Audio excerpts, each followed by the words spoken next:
yang pakai kesehatan ini untuk menjalankan kebaikan. Luwih isi berniat Bapak Ibu. Itu kata Imam Ghazali, salah satu keistimewaan dari umat Nabi besar Muhammad Sallallahu Alaihi Wasallam, dengan satu amal dia bisa pasang beragam niat. Niat yang utama lillahi ta'ala, nah di bawahnya itu bisa kita pasang seperti tadi. Niat saya silaturahim, niat saya menuntut ilmu, niat saya untuk apa tadi? Untuk bersyukur, melangkahkan kaki. Banyak kita pasang niat-niat kita dalam semua kebaikan-kebaikan. Satu amal beragam niat, untuk setiap niat itu Allah Ta'ala insya Allah akan berikan kita pahala. Amin ya Rabbal. Nah, khusus pada siang hari ini ada niat kita yang juga kita pasang khusus karena ini bulan Rajab, dan nanti malam itu adalah 27 Rajab yang menurut sebagian ulama adalah malam terjadinya Isra dan Mi'rajnya Nabi besar Muhammad Sallallahu Alaihi Wasallam. Maka kita tambah lagi niat kita, ya Allah, tiang hadir di majelis ini niatnya adalah untuk memperingati peristiwa yang istimewa, yaitu Nabi tiang dulu engkau berikan icanin kemukjizatan istimewa sampai ke Sidratul Muntaha. Alhamdulillah. Karena itu bapak-bapak dan ibu-ibu saudara sekalian, sebagai pengajian kita pada sore hari ini memperingati Isra dan Mi'raj Nabi besar Muhammad Sallallahu Alaihi Wasallam. Kita tahu bapak-bapak saudara, banyak pendapat para ulama tentang kapan Isra dan Mi'raj itu terjadi. Sebagian ulama menyatakan 1,5 tahun sebelum hijrah. Sebagian ulama yang lain seperti Al-Imam Al-Qadhi Iyad di dalam kitabnya Asy-Syifa fi Ta'rif bi Huquqil Mustafa, beliau katakan bahwa Isra Mi'raj itu terjadi 1 tahun sebelum hijrahnya Nabi besar Muhammad sallallahu alaihi wasallam. Apapun pendapat yang paling kuat, yang paling penting kita ambil adalah hikmahnya. Kapan terjadinya itu penting, tapi tidak terlalu penting. Mau 1,5 tahun, mau 2 tahun, mau setahun, ada yang mengatakan 6 bulan sebelum hijrah, itu tidak terlalu penting. Yang jelas semua ulama ijma bahwa pernah terjadi yang disebut dengan Isra dan Mi'raj, dari Masjidil Haram ke Masjidil Aqsa, lalu naik ke Sidratul Muntaha dan kembali ke samping Ka'bah, hanya dalam 1 malam. Apa yang bisa kita ambil dari peristiwa ini supaya menambah ilmu kita nih? Yang pertama, dari peristiwa Isra dan Mi'raj ini kita tahu syaraf wa manzilatul Nabi.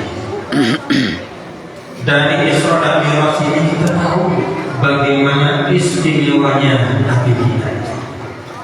Jadi Nabi Muhammad Sallallahu Alaihi Wasallam itu istimewa dan tidak tertandingi. Tidak ada dalam riwayat yang sahih ada Nabi selain beliau yang dipersilakan oleh Allah sampai ke Sidratul Muntaha. Bahkan al-malakul muqarrab, yaitu malaikat yang sangat istimewa, yang tugasnya membawa wahyu dari nabi ke nabi, dari rasul ke rasul, yaitu malaikat Jibril, itu pun tidak bisa berhenti malaikat Jibril di pintu Sidratul Muntaha. Kata beliau, ya Muhammad, sampai sini saya sanggup, tidak bisa saya lebih dari ini. Kalau saya lewat dari sini bahaya, hancur saya. Hanya engkau yang bisa melihat. Maka melangkahlah kaki yang mulia Nabi kita, Nabi besar Muhammad Sallallahu Alaihi Wasallam, lalu berjumpa.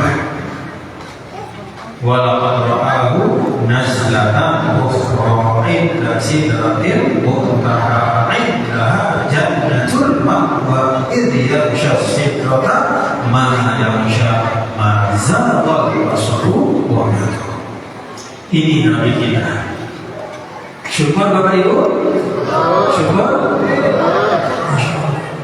Jadi yang pertama dari Isra Mi'raj itu kita belajar tentang keistimewaan Nabi. Nabi kita ini lain daripada yang lain. Bahkan dalam sebuah riwayat Nabi SAW itu akhirul anbiya ba'tsan wa awwaluhum dukhulan ila jannah. Nabi SAW itu adalah Nabi yang terakhir diutus, tapi paling dulu masuk surga. Maka kalau mau menjadi bagian dari yang paling dulu masuk surga, mari kita menjadi umat Nabi Muhammad SAW yang istiqomah. Bapak Ibu, istimewanya Nabi SAW itu bukan hanya pribadinya. Kalau naik ke Sidratul Muntaha itu pribadi, tapi istimewanya Nabi itu juga mencakup ajarannya. Ada hal-hal keistimewaan yang diberikan oleh Rasul, oleh Allah kepada Rasul yang menyangkut ajaran beliau. Di antaranya ini keistimewaan min khosaisil ummatil Muhammadiyah, di antara yang merupakan hadiah dari Allah, yang merupakan keistimewaan bagi umat Nabi Muhammad SAW ada dalam hadis. Yuk kita baca hadisnya di buku tabarukan. Saya baca ikuti ya. Bismillahirrahmanirrahim. Bismillahirrahmanirrahim. An Jabir bin Abdullah radhiyallahu anhuma anna nabiyya sallallahu alaihi wasallam qala uti khamsan la yu'tahunna ahadun qabli nusirtu birru'bi masirata syahri wa ju'ilat liyal abdu Qahuran wa masjidah rajulin min ummati adrakathu as-salatu wa yusalli wa uhilla liyat magani lam tahilla wa utitu syafa'ata wa kana an-nabiyyu yub'atsu ila qaumihi khasatan wa bu'istu ila an-nasi 'ammah atau kama qala sallallahu alaihi wasallam. Hadis sahih riwayat Imam Bukhari dan Muslim. Bapak Ibu, perlu dijelaskan atau cukup tabarukan? Kalau kita mengaji, jangan cukup mencukupkan diri hanya mengambil satu kalau bisa dua. Jangan cukup hanya dapat dua kalau bisa tiga. Jangan sekedar mencari tabarukan, tapi juga harus ada ta'alluman wa tafahuman. Dengan kita membaca hadis, tabarukannya dapat, tapi ta'alluman wa tafahumannya belum. Ta'allum itu belajarnya, tafahum itu artinya memahaminya dengan baik. Bapak Ibu, hadis yang tadi yang ajak untuk bersama-sama membaca adalah salah satu dari hadis yang menunjukkan istimewanya diri Nabi dan ajaran Nabi besar Muhammad sallallahu alaihi wasallam. Dalam hadis ini ada 5 hal yang disebut oleh Rasul sallallahu alaihi wasallam. Bukti itu khamsah, aku diberikan 5 hal lam yu'tahunna ahadun qabli. Tidak ada Nabi sebelum saya dikasih 5 hal. Apa 5 hal itu? Nusirtu birru'bi masirata syahri. Aku diberikan kekuatan untuk menggetarkan musuh walaupun jarak kami masih 1 bulan berjalan. Jadi dulu Bapak Ibu, saudara-saudara, salah satu keistimewaan dari Nabi Shallallahu Alaihi Wasallam bersama para sahabat. Begitu didengarkan berita, ini berita saja, bahwa Rasulullah Shallallahu Alaihi Wasallam akan mengirim pasukan untuk menghadapi serbuan musuh, maka musuh yang jaraknya masih 1 bulan perjalanan itu sudah bergetar kaki mereka. Jejaknya takut dia. Muhammad sudah menyiapkan pasukan. Belum jalan Nabi, baru berita saja. Itu getaran yang luar biasa. Maka ulama mengatakan, dari mana ar-ru'bu min aina hadha ar-ru'b? Dari mana Rasulullah SAW bisa menggetarkan, membuat musuh yang masih di kampungnya saja sudah takut, belum Nabi bergerak sudah bergetar hati mereka. Kenapa? Li quwwati imanihim wa sidqi aqidihim. Karena imannya dan akidahnya itu jujur, kokoh dan kuat pada diri Nabi besar Muhammad Sallallahu Alaihi Wasallam. Makanya kalau sahabat Allahu Akbar,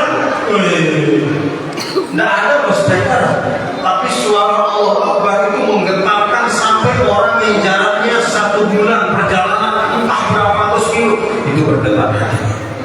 Itulah Allahu Akbar yang lahir dari keyakinan. Nah, kira-kira Allahu Akbar kita seperti itu. Insya Allah.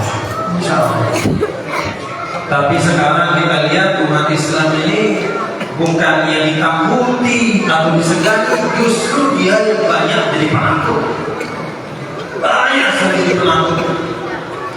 Penakut dalam kebaikan. Penakut untuk menyuarakan ajaran yang baik. Kalaupun berani tapi suaranya kecil, tidak berani sekuat suara orang. Ada orang menjual kebatilan, mengajak kepada hal-hal yang tidak baik. Ada namanya LGBT. LGBT itu mama bina. Apa bahasanya? Hah? Ya itu. Kampanye di mana-mana. Kita tahu bahwa itu tidak boleh. Kita tahu itu adalah pangkal dari kehancuran. Tapi jarang di antara kita menyampaikannya dalam khutbah-khutbah pengajian. Kita biarkan saja. Akhirnya menjadi masalah di mana? Ada judi. Ada yang suka main judi di sini. Judi online. Jadi handphone tuh. Hah? Coba. Ada. Hah? Atau si meranakan gepeng kan? Kalau ini termasuk masalah yang memecahkan rekor meranakan gepeng. Karena mereka zaman yang lain 97 yang mulai aneh kelompok latihan belajar Al-Azhar, setiap kali yang melakukan meranakan gepeng selalu yang boleh sampai sekarang. Masih dulu ya? Dulu kan waktu ya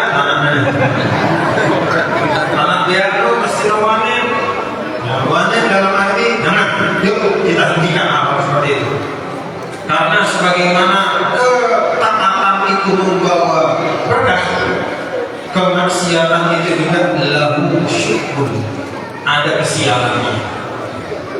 Jadi kalau terlalu banyak kemaksiatan dan kita biarkan, tidak mau kita cegah, kita persuasi, kita biarkan saja. Yang penting bukan saya, hati-hati. Kata ulama, fa inna lil ma'asi syukran. Maksiat itu ada kesialannya. Nah, Bapak Ibu hadirin dan hadirat sekalian, jadi tugas kita kalau kita lihat, salah satu yang merupakan keistimewaan Nabi, keistimewaan dari para sahabat, ya, adalah musir biru di masyirat asyhad. Ada kewibawaan. Tidak sembarangan dengan kita. Mari kita kembalikan kewibawaan ini. Siap Bapak Ibu? Bagaimana cara mengembalikannya? Bukan dengan ribut-ribut, tapi belajar yang tepat. hiasi diri kita dengan semangat, optimis.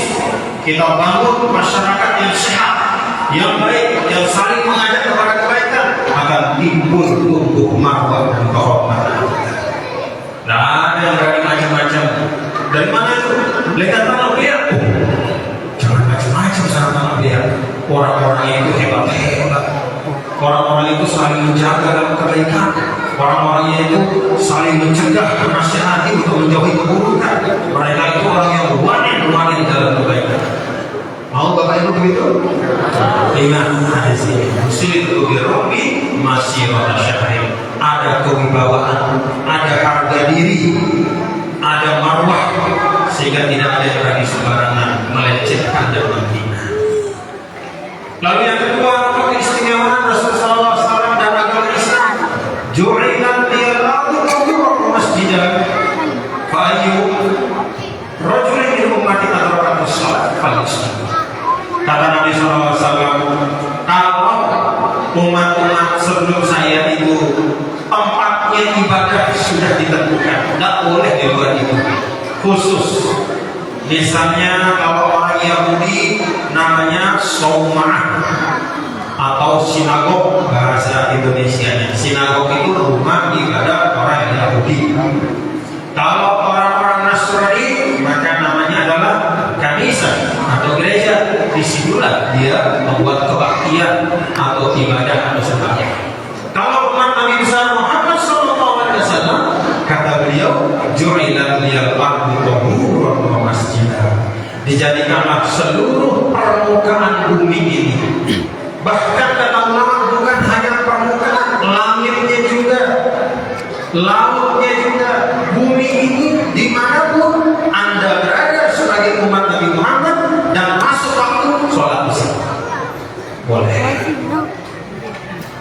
Maka seluruh bumi Allah ini adalah masjid bagi umat Nabi besar Muhammad Sallallahu alaihi wasallam.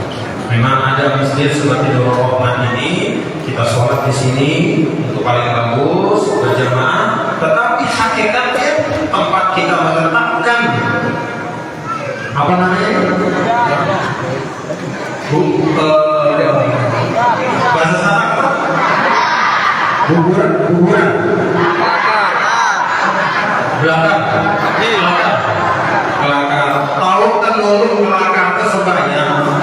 Lembek kamu, tahu lembek kamu. Hatta di tengah rumah kamu. Yang penting dia bersih.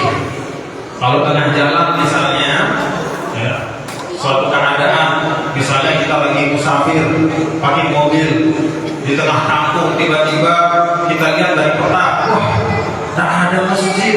100 kilo ke depan tak ada masjid, di belakang tak ada, hanya jalan jauh, tak ada tempat sholat. Maka boleh kita berhenti di pinggir jalan, lalu kemudian kita lihat jalan itu tidak ada kotoran, bersih secara kasat mata. Kalau sudah mata kita lihat bersih, maka itu boleh untuk tempat kita meletakkan kelakar kita, kening kita untuk bersujud di situ, sholat menyembah. Itulah berkah menjadi umat Nabi besar Muhammad Sallallahu alaihi wasallam. Maka menuahkan mudahnya kesembahyang. Kira-kira pantas atau tidak tetap abang sembahyang? Pantas atau tidak? Itu mudah doa. Seperti itu mudahnya Allah kasih kepada kita. Yaitu buminya ini boleh kita sujud di mana saja, yang penting dia tidak najis. Boleh. Mau di atas aspal, di atas tanah, di atas rumput, di tengah pematang, di mana lagi? Di atas gunung, di tanah laut. Kalau lagi terbang di atas kemelayang, di atas rumput, boleh di mana saja. Kalau sudah seperti itu mudahnya, maka sungguh adab. Kalau kita masih malas, masih masih berlama-lama, masih berpelan-pelan untuk bersujud kepada Allah. Setuju Bapak Ibu? Setuju. Kira-kira semua ada apa ya? Wah, lu mudah masih malas. Kalau bahasa pacul kelang soal. Apa bahasa Nabi?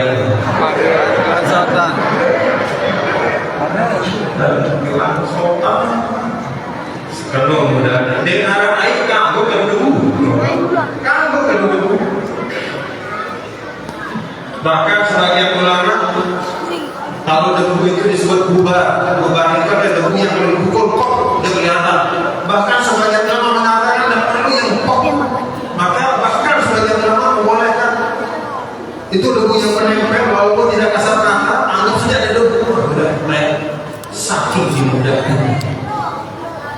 Alhamdulillah. Lagu masih dulu ini sih malas sekali.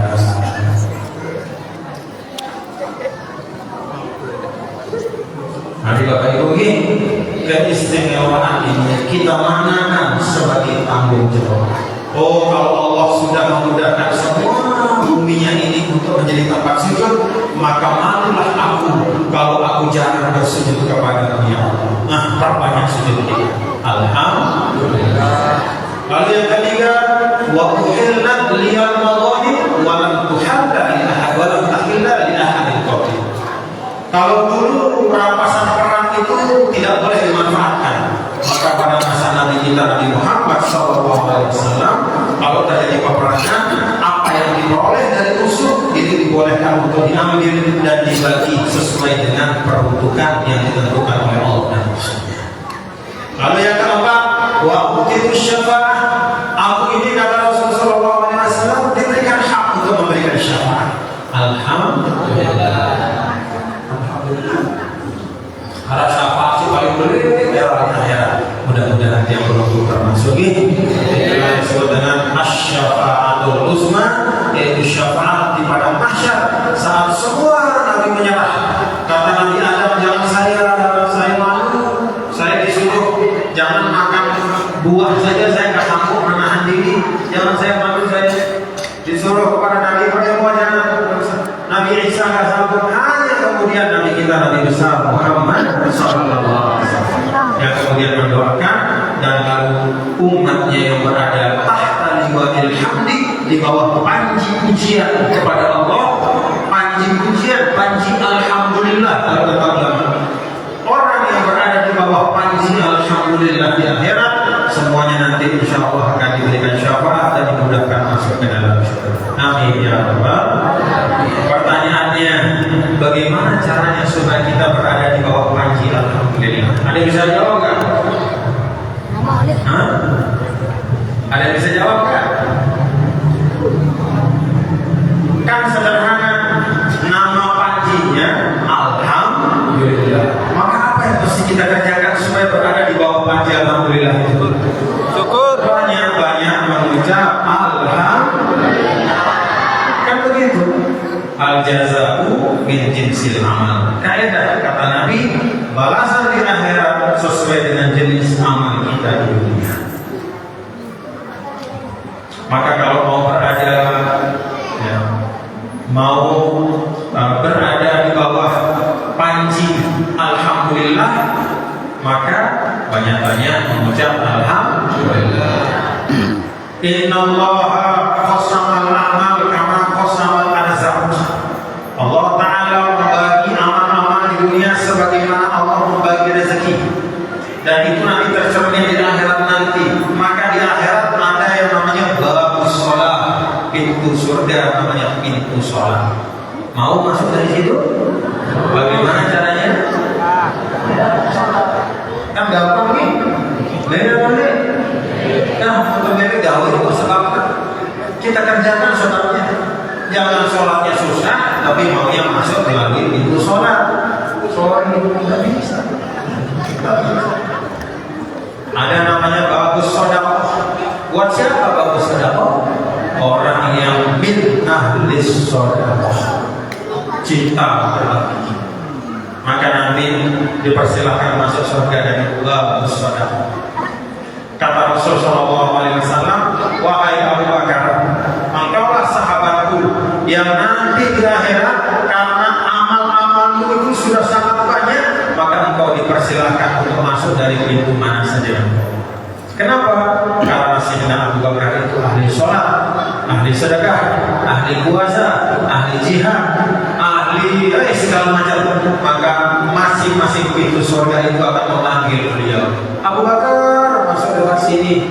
Ada lagi yang lain?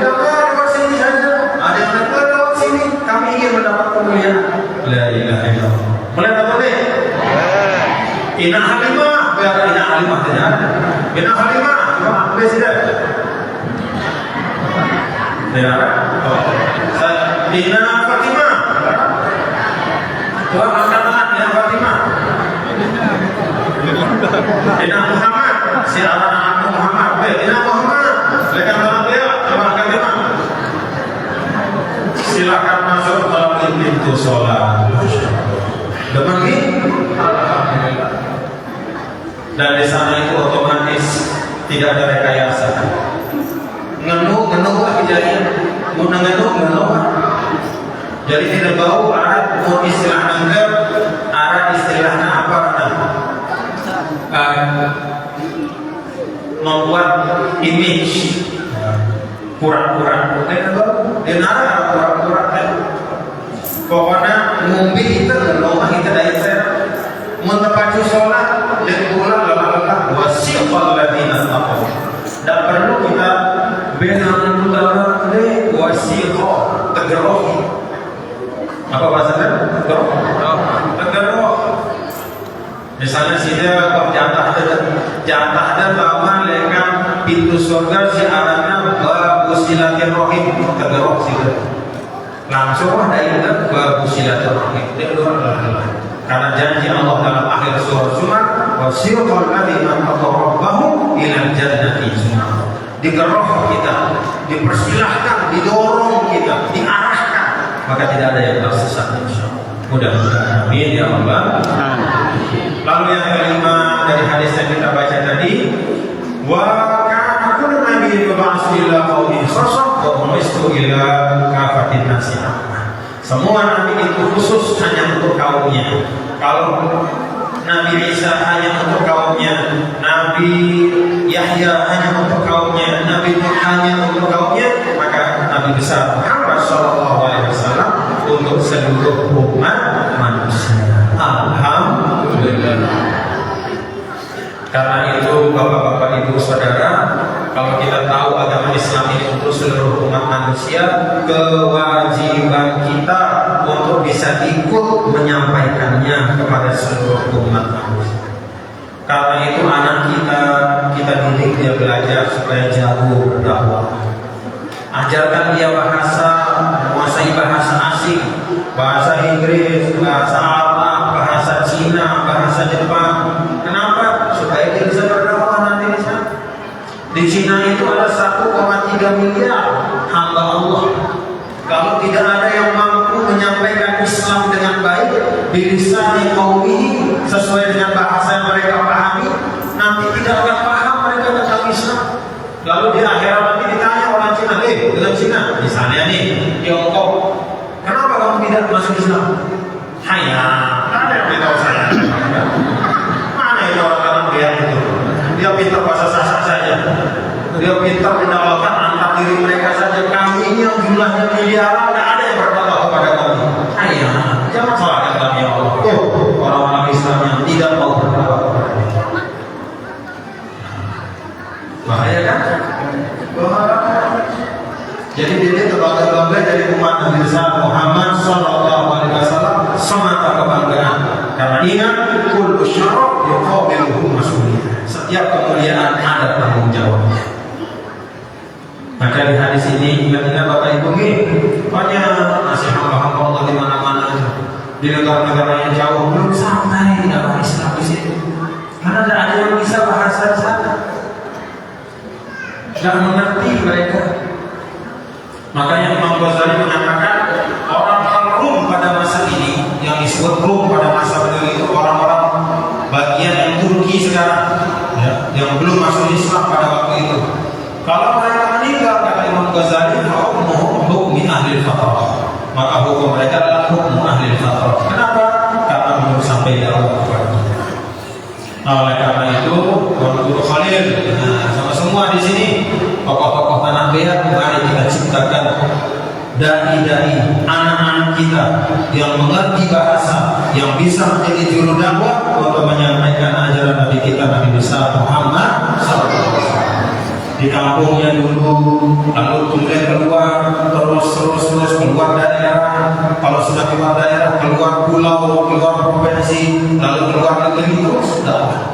Injakkanlah wahai umat Muhammad kakimu ke seluruh penjuru bumi Allah dengan membawa tuntunan Rasulullah Sallallahu Alaihi Wasallam. Nah, Bapak Ibu, saudara sekalian, itu yang pertama. Ya. Kita mengambil pelajaran dari Isra dan Mi'raj. Alhamdulillah, dari Isra dan Mi'raj itu kita bisa belajar betapa mulianya Nabi besar Muhammad Sallallahu Alaihi Wasallam dan ajarannya. Karena itu kita teladani pribadi Nabi dan ajarannya juga kita amalkan sebenarnya. Yang kedua, Bapak dan Ibu saudara sekalian, ini pelajaran. Dulu ketika Rasul Sallallahu Alaihi Wasallam kembali dari perjalanan Isra Mi'raj, lalu menceritakan yang beliau alami. Kata Sayyidah Aisyah dalam sebagian riwayat, "Fartadda nasun min qaumihi." Sebagian orang Quraisy yang sudah masuk Islam menjadi murtad karena tidak masuk di akalnya. Bagaimana mungkin? Kan dari Mekah ke Masjidil Aqsa itu jaraknya 2-3 bulan kalau pakai onta. Terus kok Nabi Muhammad ini mengaku semalam bisa bolak-balik? Oh, ini berarti ngarang dia. Maka yang tidak kuat imannya mereka kufur kepada Allah. Nah, saat itulah ada sahabat Nabi yang kemudian digelari dengan As-Siddiq, yaitu Sayyidina Abu Bakar. Apa kata Sayyidina Abu Bakar? Datang orang Quraisy, "Abu Bakar, kamu dengar gak temanmu Muhammad? Masa dia cerita katanya semalam dia pergi ke Masjidil Aqsa, lalu dia naik ke langit terus dia balik. Itulah cerita tak masuk akal. Itu kan hanya orang gila yang bisa bercerita seperti itu." Apa kata Sayyidina Abu Bakar? "Lakin qala dzalika faqad shadaq." Kalau dia ngomong itu saya percaya. Lalu orang Quraisy mengatakan, "Hah? Percaya? Berita kayak begitu percaya?" Apa kata Abu Bakar? "Jangankan sekedar cerita bolak-balik di Masjidil Aqsa, berita yang dia bawa setiap hari dari langit pun saya percaya." Nabi Shallallahu Alaihi Wasallam bawa berita dari langit wahyu. Kata Abu Bakar Siddiq, berita dari langit saja setiap hari, setiap malam yang disampaikan kepada saya percaya. Apalagi sekedar berita perjalanan begitu. Maka itulah saat dimana kemudian Sayyidina Abu Bakar disebut dengan Abu Bakar As-Siddiq, yang tidak pernah ragu untuk meyakini, komit dan setia kepada Nabi besar Muhammad SAW. Maka pelajaran kedua yang kita ambil Bapak Ibu, bahwa dalam kehidupan ini kita perlu memiliki nilai kesetiaan. Kesetiaan itu omongan kita bisa dipegang, jujur. Kalau bisa, kalau tidak, tidak. Kalau bisa, lalu tidak, sampaikan, "Pak, saya bisa, tapi sekarang tidak bisa, saya jujur apa adanya." Kalau kita beragama, bertuhankan Allah, bernantikan Nabi Muhammad, mari kita konsepkan di situ. Jangan kita campur-campur agama kita. Hari Jumat dia ke masjid, hari Minggu dia ke gereja, hari Sabtu dia ke sinagog, bukan begitu. Tetap kita lain, kita hormati sebagai sesama anggota masyarakat, tapi untuk ibadah masing-masing. Itu namanya setia. Paham Bapak Ibu? Setia, konsekuen. Itulah pelajaran juga dari Isra dan Mi'raj Nabi besar Muhammad Sallallahu Alaihi Wasallam. Kalau kita punya sifat konsekuen, insya Allah hidup kita akan berharga. Insya Allah orang juga akan menghargai kita, karena dia yakin kita bisa dipercaya. Karena itu dulu Nabi Sallallahu Alaihi Wasallam pada saat ribut-ribut memperebutkan siapa yang mengangkat Hajar Aswad, beliaulah yang diberikan amanah. Kenapa? Karena dia dipercaya. Nah itu bapak-bapak ibu, kalau kita punya pemimpin, kita doakan mudah-mudahan pemimpin kita bisa dipercaya nih. Kita doakan seluruh Pak Presiden, Pak Gubernur, Pak Bupati, Pak Camat, Pak Kepala Desa, mereka orang-orang yang konsekuen untuk membangun bangsa kita. Itu doa kita. Supaya menjadi pemimpin yang amanah. Dan kita juga sebagai rakyat, masyarakat juga harus menjadi rakyat yang konsekuen, menjadi rakyat yang setia. Apa itu rakyat yang setia? Ya kita doakan pemimpin kita. Bukan kita sumpah dia. Tidak boleh kita sumpah pemimpin. Cara kita harus awal jamaah itu kalau yang diajarkan oleh Al-Quran, Allahumma aslih ulata umuril muslimin ajma'in wa wafiqhum lima tuhibbuhu wa ardahu min naf'il ibadi wal biladi ya karim. Coba baca, Allahumma aslih ulata umuril muslimin ajma'in wa wafiqhum lima tuhibbuhu wa ardahu min naf'il ibadi wal biladi ya karim. Ya Allah, perbaikilah keadaan pemimpin-pemimpin kami dan berikanlah mereka taufik untuk menjalankan apa yang membawa kepada ridho-Mu, membawa kemanfaatan bagi umat, bagi bangsa, bagi tanah air. Dan itu doa mutlak. Tidak ada di situ misalnya Allahumma aslih ulata umuril muslimin as-solihin. Ya Allah, perbaikilah keadaan pemimpin-pemimpin kami yang orang baik-baik, tidak ada, tapi umum disebut semua pemimpin. Itulah ajaran Islam ahli sunnah wal jamaah. Nah itu bentuk kesetiaan kita sebagai masyarakat. Kalau ada yang keliru, kita nasihati baik-baik. Tapi yang paling utama kita dukung, kita sukseskan, kita doakan, karena kebaikan pemimpin pasti akan kembali menjadi kebaikan umat dan masyarakat. Rusaknya pemimpin pasti juga akan merusak keadaan masyarakat. Jadi kalau ada pemimpin yang rusak, jangan disyukuri. Pemimpin saya aluran wah saya bukan. Kalau ada pemimpin yang kurang, kita nasihati dengan baik. Kita doakan pemimpin. Tidak boleh kita umpat dan kita puja. Nah, jadi itu pelajaran kedua.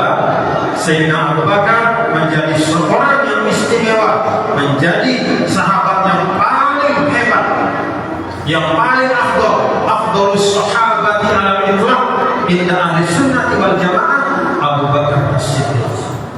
Jadi dari 100.000 sahabat Nabi besar Muhammad sallallahu alaihi wasallam, yang paling afdal, yang paling hebat itu Sayyidina Abu Bakar. Kenapa? Karena pada saat orang-orang mendustakan Nabi, dia percaya, yakin dan konsekuen kepada Nabi Muhammad sallallahu alaihi wasallam. Mari kita belajar jadi orang konsekuen nih. Nih santriwati, bagaimana cara menjadi santriwati yang konsekuen? Tekun belajar, serius, ya serius, sungguh-sungguh. Itulah konsekuensinya. Bagaimana menjadi orang tua yang konsekuen? Benar-benar dia mendidik anaknya dengan baik. Dia maknakan ini amanah untukku, saya jaga dengan lahir batin. Itu orang tua yang konsekuen.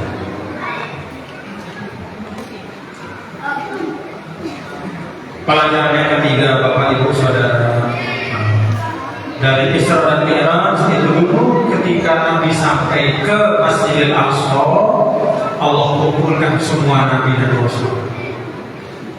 Lalu baginda Rasul menjadi imam untuk mereka semua. Jadi Nabi SAW menjadi imam, makmumnya itu para Nabi dan Rasul. Apa artinya? Artinya adalah kata para ulama bahwa hendaklah umat Islam seperti kita ini mampu menunjukkan bahwa Islam itu adalah sumber segala kebaikan dalam kehidupan. Jadi kalau ada orang kehausan, dia mencari yang menghilangkan dahaga itu pada Islam. Kalau ada keributan, maka dia mencari semangat kedamaian itu dalam Islam. Kalau ada kefakiran, kemiskinan, maka dia mencari bantuan untuk menghilangkan kefakiran, kemiskinan itu dari tengah-tengah umat Islam. Umat Islam menjadi solusi. umat Islam menjadi teladan sebagaimana Nabi menjadi imam dari para nabi dan rasul. Karena itu, Bapak Ibu saudara sekalian, bagus gini. Zaman makin ini tidak ada yang bisa disembunyikan. Jadi keadaan kita, misalnya di Indonesia ini banyak hal-hal tidak baik yang terjadi, maka orang di seluruh dunia tahu peristiwa itu. Di Lombok, mohon maaf, ya. Ada peristiwa mohon maaf, ada guru agama, tuan guru namanya melecehkan santriwati. Itu namanya Islam solusi. Malu nggak sama Nabi? Tokoh agama yang kalau dalam ungkapan Rasul, al-ulama warasatul anbiya, seharusnya dia mewarisi akhlak Nabi. Kalau ada orang belajar, dia jaga orang itu lahir batinnya. Ada anak datang belajar, dia kasih ilmu terbaik, dia jaga kehormatannya, dia pelihara, dia bela. Bukan disuruh malah dia rusak kehormatan. Masuk koran, masuk berita tersebar di Jakarta di mana-mana. Ada yang nelfon saya, gimana tuh? Bahasa sana, bro, gimana tuh? Kok ada orang guru yang melecehkan santriwatinya? Itu gimana? Masalahnya mana, bro? Malu. Katanya Lombok ini kalau 1000 masjid, 1000 pesantren, tapi kok di pesantren kita ada pelecehan seksual. Malu.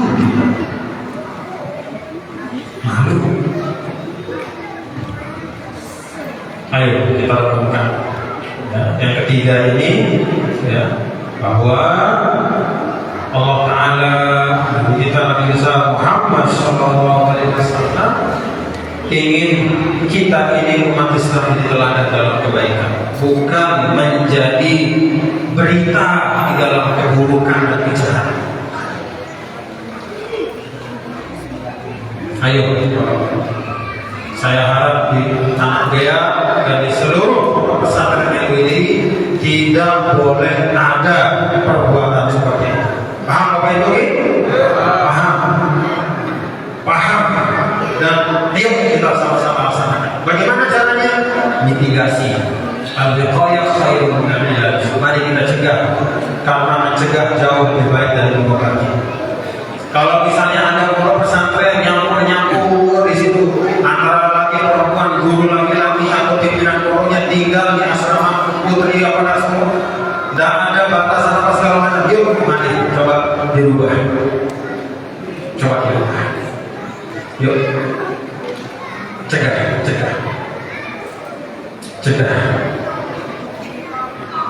Supaya inna 'alal mu'min ayyudhiqa majadi syaitan. Kan katanya namanya setan itu berusaha menembus kita dari segala arah, seperti halnya aliran darah di badan kita. Dari mana-mana dia mau masuk. Fa inna 'alal mu'min ayyudhiqa majadi syaitan. Tugas kita sebagai seorang mukmin sempitkan jalan setan. Tutup kunci dia supaya tidak bisa lewat di situ. Maka dia mohon lembaga pendidikan kita, mau namanya TPQ, namanya Ibtidaiyah, apalagi Sanawiyah Aliyah, istilah yang lunas, jaga bagus-bagus kehormatan santri-santri wajib kita. Jaga terus. Jangan sampai ada pelecehan entah kepada yang laki dan juga atau kepada perempuan. Jangan sampai. Alhamdulillah. Yuk. Karena itu kembali kepada niat dan keseluruhan kita jaga baik-baik. Lalu yang keempat dan terakhir, bapak-bapak, ibu, saudara-saudara sekalian, hampir asal soalnya.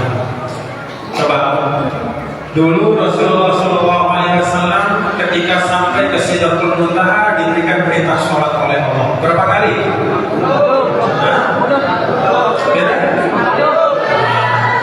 Lalu kemudian Nabi 9 kali bolak-balik meminta keringanan dari Allah. Alhamdulillah akhirnya menjadi berapa waktu? 5 waktu. Khamsatu awqatin bimanzilati khamsina waktu. 5 waktu, tapi pahalanya seperti 50 waktu. Apa yang bisa kita ambil Bapak Ibu? Jangan gengsi ngedek di sisi Allah. Pelajaran. Jangan malu minta. Nabi saja gak malu minta. Dan mintanya Nabi bukan sekali sampai 9 kali. Ngedek dari sisi Allah. Maka kalau Bapak Ibu punya hajat, Bapak Ibu punya kepentingan, Bapak Ibu punya niat, sudah melihat anak bagus, ngedek dari sisi Allah. Minta Allah. Minta. Ingin dapat rezeki, minta sama Allah. Selain juga bekerja, tapi minta. Tidak ada zat yang lebih senang mendengar permintaan dari manusia lebih daripada Allah Ta'ala. Tuhan Guru Khalilur Rahman orang yang pemurah. Tapi kalau setiap hari sedang yang merasa karung di balena, sili atau dia? Tok Bang Guru, apa dengan beras? Coba sekilo dulu. Hari pertama senyum. Tapi kalau setahun bilang dulu sudah datang. Kira-kira hari ke-365 masih senyum nggak? Dan ya Allah, sudah doang datang. Sudah doang datang. Langsung sudah terceramahin cerita Bang Guru. Itu kalau manusia. Kita manusia senang dimintai dan senang kita bisa membantu. Tapi kalau terus-terusan dan habis-habis, mungkin lelah juga kita. Tapi kalau Allah Ta'ala semakin banyak dimintai, semakin kaya Allah Ta'ala. Bahkan sehingga mana Allah Ta'ala ingin mulai kita para hamba yang malas berdoa dicoba dengan penyakit. Sudah sehat, sampai saking sehatnya dari orang doa. Bilang dulu mama main doa, takkan pelawah main, takkan belayak main, takkan goren main. Ada goren kan? Goren main tuh. Akhirnya si main sampai lupa dia berdoa. Maka Allah coba begitu masuk makan, sakit, ya Allah, kait semuanya. Sakit, perutnya sakit, di situ, ya Allah, aku sehatkan dia, kaya Allah. Maka kata Rasul dalam sebuah riwayat, Allah Ta'ala ketika dia sudah sayang kepada hambanya dan hamba itu tidak pernah menyapanya, tidak pernah ngedek sama Allah, maka dia dicoba dengan penyakit, dia dicoba dengan kefakiran, dia diambil jabatannya, dia ada musibahnya. Untuk apa? Liyasma'a tadarru'ahu, supaya Allah dengar doanya. Nah, kalau pilihannya berdoa setelah musibah atau berdoa setelah nikmat, mana yang dipilih? Perlu musibah dulu baru berdoa? Atau berdoa karena nikmat? Berdoa. Yuk kita berdoa pada saat nikmat masih ada. Makanya orang-orang soleh itu sering berdoa, ya Allah, jadikanlah ibroh saya itu pada nikmat, janganlah engkau jadikan ibroh bagi saya itu pada musibah. Artinya apa? Jangan engkau kasih saya pelajaran dari musibah, tapi kasihlah aku pelajaran yang Allah dari nikmat yang kau berikan. Begitu ibu-ibu ini. Alhamdulillah. Masyarat sama mana? Masyarat sama mana boleh? Masyarat boleh? Ada saat masyarat sama mana? Kedua, terima kasih sama mana. Begitu ada nara sama ada baru udah kangen kulit dia bisa bersyukur, ya, dia bisa berterima kasih setelah itu hilang. Ya. Sama yang bapak-bapak kita atau apapun, ketika ada nikmat pada kita lupa kita syukuri, begitu nikmat itu hilang baru kita berdoa dan mensyukuri serta meminta nikmat itu kembali. Nah, mari ambil pelajaran dari nikmat dan jangan mengambil pelajaran dari musibah. Dan dengan hati kita berdoa, ya Allah, supaya pada saat kita dapat nikmat itu kita sudah bersyukur dengan jumlah yang sehingga tidak perlu Allah memberikan kita musibah supaya bisa bersyukur dan berdoa. Paham Bapak Ibu? Nah, jadi pelajaran keempat, jangan gengsi, jangan males, selalu berdoa kepada Allah. Rumus supaya Allah ingat kita pada saat kita susah adalah kita ingat Allah pada saat kita senang. Ta'arraf ila Allah fi raha ya'rifka fi syiddah. Coba kita sama-sama baca. Ta'arraf ila Allah fi raha ya'rifka fi syiddah. Kenali Allah dalam keadaan dapat nikmat, maka dia akan mengenalimu pada saat engkau dalam musibah. Artinya saat kita dapat nikmat, kita dekat sama Allah. Baik-baik, makin rajin ibadah kita, makin hati-hati ngomong, jangan asal ngomong. Tidak perlu semua kita komentari. Kalau kita melihat bahwa dia mendekat, diam saja. Nah, kita dekat kepada Allah saat kita dapat nikmat, maka begitu kita dapat musibah, Allah akan mendekat dan membantu kita. Alhamdulillah. Itulah Bapak-bapak dan Ibu saudara sekalian, ada 4 hal yang dapat dia sampaikan. Coba apa yang pertama? Santriwati, catat, ya. Al-ilmu syaidun wal qaidu kitab. Ilmu itu seperti hewan buruan, mengikatnya adalah dengan mencatat. Jadi ada 4 yang saya sampaikan. Yang pertama, Isra dan Mi'raj itu menunjukkan kemuliaan Nabi kita Nabi besar Muhammad dan juga ajaran Nabi. Karena itu teladani Rasul dan amalkan ajarannya dengan baik. Sudah nggak usah cari idola-idola yang lain. Kita beridola, kita berteladan kepada Nabi besar Muhammad sallallahu. Yang kedua, Isra dan Mi'raj mengajarkan kita tentang komitmen dan kesetiaan dalam perjuangan.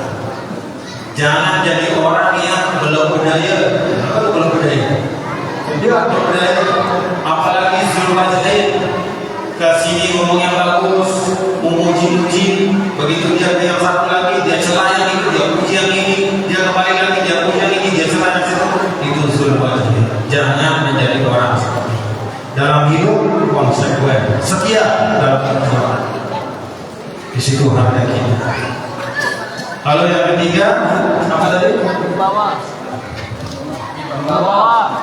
Yang ketiga, pelajaran dari Isra bahwa Islam itu dihadirkan dalam kehidupan untuk menjadi solusi dan teladan. Sebagaimana Nabi mengimami para nabi dan rasul. Karena itu mari kita contohkan kebaikan dalam kehidupan. Mari kita menjadi muqaddimatul ummah. Ibaratnya kalau ada lokomotif kereta, ada gerbong-gerbongnya, maka harusnya umat Islam yang menjadi gerbong yang pertama. Dia menarik gerbong-gerbong yang lain menuju ridha Allah. Bagaimana caranya? Dengan ilmu, dengan akhlak, dengan kepeloporan. Itu cara kita menjadi teladan dan pemimpin. Lalu yang keempat terakhir, jangan apa? Jangan malas untuk berdoa. Jangan enggan untuk minta kepada Allah.